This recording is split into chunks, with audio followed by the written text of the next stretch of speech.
October 18వ తారీఖు శనివారము త్రయోదశి, శని త్రయోదశి, పైగా ధన త్రయోదశి కూడా చాలా విశేషమైనటువంటి రోజు. ఆ రోజున ప్రతి ఒక్కరూ కూడా సాయంత్రం వేళ మీ ఇంట్లో సింహద్వారం దగ్గర కుడి వైపు రైట్ సైడ్ ఖచ్చితంగా గోధుమ పిండితో తయారు చేసినటువంటి ప్రమిదలో ఆవు నెయ్యి వేసి దీపం వెలిగించండి. దీన్నే యమదీపము అంటారు. దీన్ని ఎవరైతే వెలిగించి అదే దీపాన్ని యమధర్మరాజుగా భావించి పూజిస్తారో ఇంట్లో మీ నాన్నగారికి కానీ, అమ్మగారికి కానీ, యజమానికి కానీ, కుటుంబ సభ్యులకి కానీ, మీకు కానీ ఆయుష్ దోషాలు ఏవైనా ఉంటే అవన్నీ తొలగించేస్తాను అని చెప్పి యమధర్మరాజే వరం ఇచ్చారు. కాబట్టి తప్పకుండా దీపాన్ని వెలిగించండి, ఆరాధన చేయండి.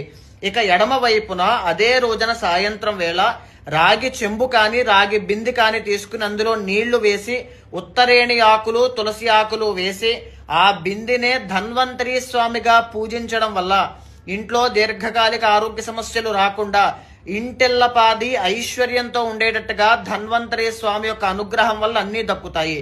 అదే రోజు సాయంత్రం లక్ష్మీదేవిని, కుబేర స్వామిని పూజించడం వల్ల రుణ బాధలు కానీ, ఆర్థిక సమస్యలు కానీ ఉంటే ప్రతి ఒక్కటి కూడా తొలగిపోతాయి.